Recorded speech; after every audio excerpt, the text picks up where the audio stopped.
Welcome back to Unapologetically Woman. We're celebrating phenomenal women all across Kentucky who make no apologies for their perspectives or the impacts that they're making in the community. Today we're celebrating Cassia Herron. Cassia is a writer, an advocate, and the co-founder and first president of the Louisville Association for Community Economics. Unapologetically Woman, Cassia Herron, that's you. Welcome to the show. Thanks for having me. How did you decide that you wanted to be a founder of something? I don't know that I just made that decision. Did it just happen? It really just happened, simply out of need. I found that my budding career has been focused on helping to start things and implement things that visions that people see or that I have. And so becoming one of the co-founders of LACE is what we call the Louisville Association for Community Economics. It just kind of fell into my lap. So I am a planning and strategy consultant. I work right now with startup grocery stores, my own in the Louisville community grocery. And I also support nonprofit movement organizations across the country and kind of focused in the Detroit region. And so you're opening a grocery store in Louisville. Yes. A lot of the work that I think that you do is like gap fill. Is that fair to say? You see a gap and you feel it? Yes, ma'am. That's a great way to put that. I've just always been a champion of justice. I've really been able to see things and connect people. And so the work that I'm doing for the grocery store has kind of been just part of what I've been doing for a very long time. We have had experienced, like many other urban cities, grocery stores leaving our communities as if people don't eat or as if people don't spend money on food. And so it's caused a very difficult arrangement for residents who live there, for developers who want to, redevelop the community. What is a community without food? And so we continue to see those grocery stores close and continue to see nothing happen. And I was actually catering out of my home. I was looking for a building to expand my own business. And I convinced the gentleman in the community to give me an option on this building. I don't have any money. I don't have any money, but I need that building. I need the building. So I hosted an open house, and 40 people showed up and said that they were interested in organizing a cooperative grocery store. And I had no clue what that was. Mm-hmm. I just had this building that I wanted a dope kitchen in the back to serve seniors in my community that I knew are homebound and deserve, really healthy food. And I said, well, maybe, in the front of the building, we could, sell a little groceries, a little local food. I'd been involved in local food system development for quite some time, working with small farmers and regional farmers, and know that our community deserves that great food in the hood. And so, folks showed up and said, we want to organize a co-op. And so I called up one of my girlfriends and said, what are we going to do? Well, that's how you have to do it. You have to pick up that phone and get other people on board. Absolutely. Now, you said that you are a champion for justice. Over the past couple of years, and last summer specifically, there was an outcry for racial justice. Yes. You were involved in that. Yes. I focused a lot of my time during that time on really getting LACE up and going. But really supporting the protesters and leaders in our community who were, at 6th and Jefferson every day, every night. I went down and cooked sometimes. I was invited to participate and have, they hosted folks to come down and share stories or do a teach-in. So I did a teach-in about the local budget. I was really a supporter, really supported. There were a lot of young people who really stood up and stood in the gaps for justice. And folks like me who have been around for some time were happy and honored to support those young people. To be there. And, you want to make sure that this history is maintained accurately. Absolutely. And so you're in the process of writing a book. I am. Tell us about that. It's exciting. So after I was the chair of Kentuckians for the Commonwealth, KFTC is a statewide grassroots organizing organization that works on policy change, electoral justice, and we were working on our annual report. And I said that I wanted to, let's find out, how many communities across our state did something in support of justice for Breonna Taylor. And we did a little internet research, and we came up with like 24 or 25 places. And then I posted those places on my Facebook page. And within 24 hours, the list had doubled. So nearly 50 communities across Kentucky, in a place that's overwhelmingly white and rural, stood up and said that, enough is enough. Why do you think this time was different? Because even with the protests going on, you saw all kinds of people out protesting, and just being in the moment. What do you think was so significant that made that difference, where everybody decided, this is it? Yeah. I mean, one, it hit home. Breonna was a young, beautiful young lady, just, kind of starting her career. And I think that story resonated with a lot of people. I would also say that the reason why I'm writing this book is that we don't know our own history. There have been folks across our state, when you talk to Charles Booker, he talks about the hood to the holler. In the hoods and the hollers who have been standing up for justice. And I think this was a rallying cry for us to do that collectively. But in Kentucky, we're separated. I tell people we're separated by race and socioeconomic status, oftentimes basketball. But there are a lot of things that are similar about our communities. And I think what we saw in 2020 was an opportunity for folks to galvanize around what we know is right and what we know to call out what is wrong.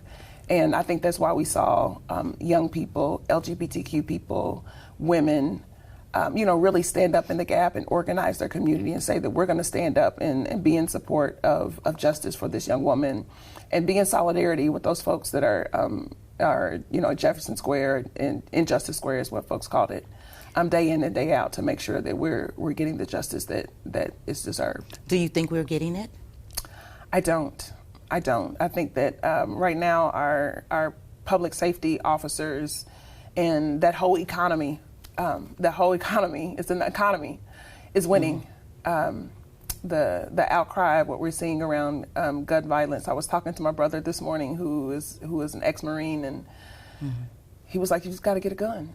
And I'm like, that's what they want us to do. It's part of the economy. They're just telling us that everybody's got a gun up. Do you believe that? Do you believe you need a gun up? I do believe that I do need to protect myself. Unfortunately, we live in a society where all of us are not protected.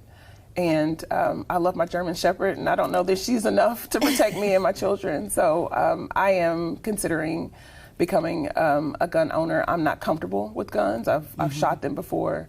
And so I want to be sure that I'm comfortable when I get it and I understand, how to use it if I need to. I hope I never have to. I hope you never have to. Let me read this to you. I'm going to quote you. Okay. Folks are uncomfortable about someone else's truth because they're uncomfortable with their own. Yes. What does that mean?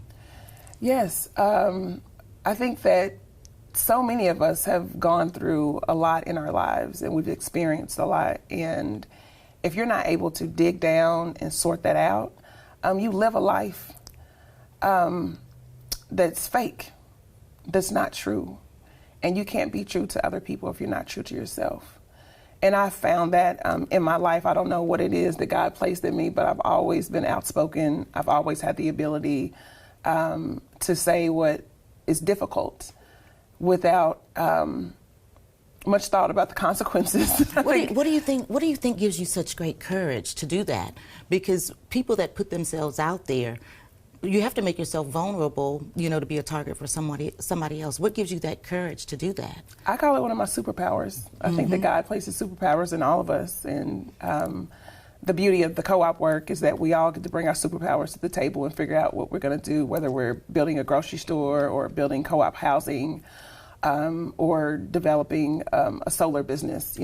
People come together because they see a need. They are there's some commonality around a problem, and we all have talents and resources. Whether if you're just the person that's at the door who checks people in, that's a job that somebody has to do. Because guess what?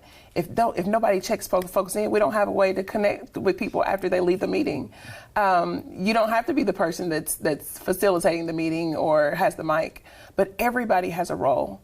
And I just believe that in this world, and what I've really put myself into situations is to help other people find their superpowers and connect them with folks who are doing good work, so that we can change our communities. And sometimes I think your superpower finds you. Not necessarily that you find it, that it finds you. Yes, that's true. Because you can be in different spaces and different places, and sometimes somebody will see something in you that you didn't even see in yourself. Absolutely. Absolutely. I've been an organizer all my life, and it was an opportunity when I did 2 senior years at the University of Louisville.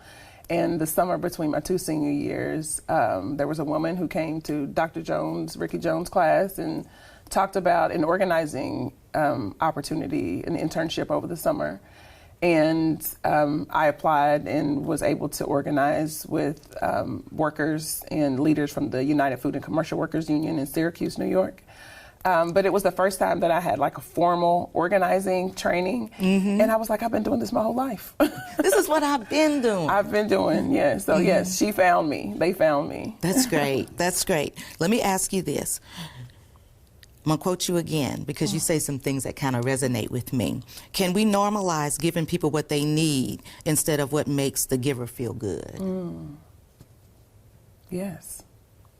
Yes. That's... Do you think that people assume that they know what other people need? Absolutely. Without even asking them what they need? Absolutely. I think our privilege puts us into that position to be vulnerable in our own thoughts about what we think is best for someone else. I oftentimes don't think that it's intentional. I think people generally want to do good, but oftentimes we don't know how to listen. We want to talk all the time. And so listening is a way in which you connect with people and really get to hear and understand their story, and they can identify their needs in that conversation in that way. Well, because I think even, when there are times of tragedy and, disasters and things like that, people want to help. And we all think we know that, you need shampoo and this and that, but maybe that's not what you need at all. Right. Sometimes you just need people to listen. That's one of the best superpowers that organizers come with, is the ability to listen to people.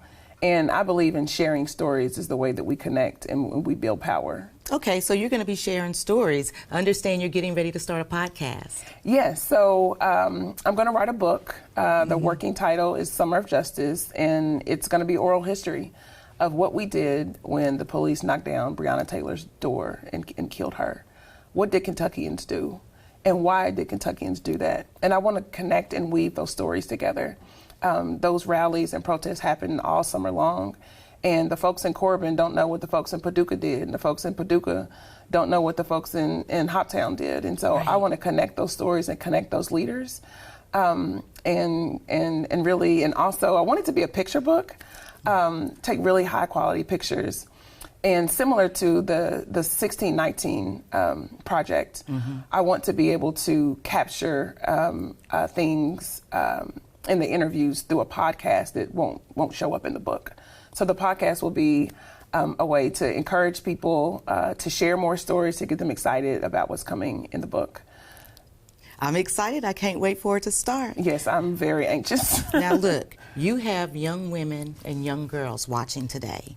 What kind of advice would you give them about reaching their dreams or being their best? You are your best self as you are. Try not to be anyone else. Be yourself. And girl, travel. This world is huge. God created a beautiful world for us, and I believe that heaven is on earth, and that we're supposed to soak it up. Go out and sit in the sun. There are some beautiful places across this world, and I believe that young women should travel. Travel alone too. Don't allow the world to scare you away from seeing the world. Thank you so much for being with us today. Thank you for having me. You heard it today. Don't let the world scare you or stop you from doing what you want to do. Continue to join us as we celebrate other phenomenal women across Kentucky who are shattering glass ceilings. I'll talk to you soon.